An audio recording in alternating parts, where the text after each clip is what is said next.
სოფელ ახალშენის მოსახლეობამ სასმელი წყლის მიწოდების მოთხოვნით საპროტესტო აქცია გამართა.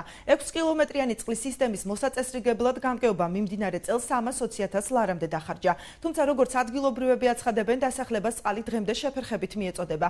საპირისპირო სამტკიცებს თემის რწმუნებული მხარეთა პოზიციები სულხან მესხიძის სიუჟეტში. სოფელ ახალშენის მკვიდრ თამაზ ბერიძეს უკვე მეორე წელია სასმელი წყალი სახლიდან 1 კილომეტრის მოშორებით მდებარე წყაროდან მოაქვს.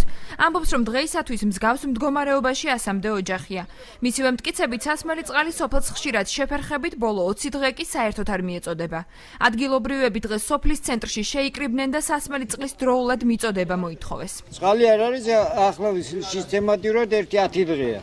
და მანამდე ხან გრაფიკით იყო, ხან ესე და ამის გარეშე ბაკი მა 500 ლიტრიანი დადგმული და იმაში როცა საშუალება არის ვავსებ და იმას სარგებლობ. დაურეკავთ. კი, იქნება 2 დღეში ვაკეთებთ, იქნება. სინამდვილეში არაფერს არ აკეთებენ ხალხისათვის. ვეზიდებით კაჭკით თუ რა საშუალებები გვაქვს და შაშა მქონდა დღე ჩაგდებით, ხან 2 დღეს არ მქონდა, ხან 1 დღე და მაგალითად ყოფილი ვიყავით და ახლა ესე 20 დღეა საერთოდ არ გვაქვს წყალი. წყალის პრობლემა გვაქვს დიდი ხანია. რამდენი მთავრობა მოა, ყველა ფულს გამოყოფს, თანხას. მილები ჩაწყობილია. ყველა მთავრობის მიერ გამოყოფილი ფულით მილები ჩაწყობილია. 6 მილი ასე ჩაწყობილი. ხო? და წყალი 1 მილში მიდის. სად მიდის ეს? ადგილობრივების პრობლემებს დღეს ხელვაჩაურის მუნიციპალიტეტის საკრებულოს დამოუკიდებელი დეპუტატი გაეცნო. ვახტანგ კახიძის ინფორმაციით გამგეობამ 2014 წელს წყლის სათავე ნაგებობის რეაბილიტაციასა და მილების გაყვანისათვის 600,000 ლარამდე დახარჯა. ამიტომ მისთვის გაუგებარია, რატომ არ მოგვარდა წყლის პრობლემა სოფელში. იგი ამბობს, რომ საკითხს პირად კონტროლზე აიყვანს და მიზეზების გარკვევა შეეცდება.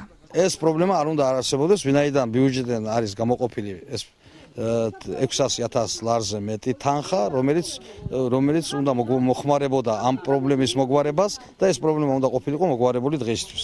საპირისპირო სამტკიცებს ახალშენის თემის რწმუნებული მერაბ მგელაძე. მისი განმარტებით სოფლის მოსახლეობა სასმელი წყალი შეუფერხებლად მიეწოდება. რწმუნებული არ გამორიცხავს, რომ ადგილობრივები სასმელ წყალს სარწყავად იყენებენ, რის გამოც წყლის სათავე ნაგებობა დროზე ადრე იცლება. 3-4 თვეა უკვე მაგენ პასტან წყალს ღებულ. წყალის პრობლემა არ არის. ერთი კვირის განმავლობაში არ ვიცი რა მოხდა, ჩვენ არავინ საქმის ღურში არ ვართ მაგ იმაზე, რომ წყალი რატო არ მიეწოდება, მაგრამ იქ ხდება ახლა მორწყვები დაიწყო, ყველა ვისი ბოსტანი რაღაც, ყველა საკვირგრაც ეკონომიურად მოიხმარებენ მაგ წყალს, მით უფრო მეტად ეკნებიან მაგ წყალი მომარაგებაშიც. თემის რწმუნებულის განცხადებით სამომავლოდ პრობლემის თავიდან აცილების მიზნით ღამით წყლის სათავე ნაგებობის გადაკეტვა იგეგმება, ხოლო მოსახლეობა სასმელი წყალი დღის განმავლობაში შეუფერხებლად მიეწოდება.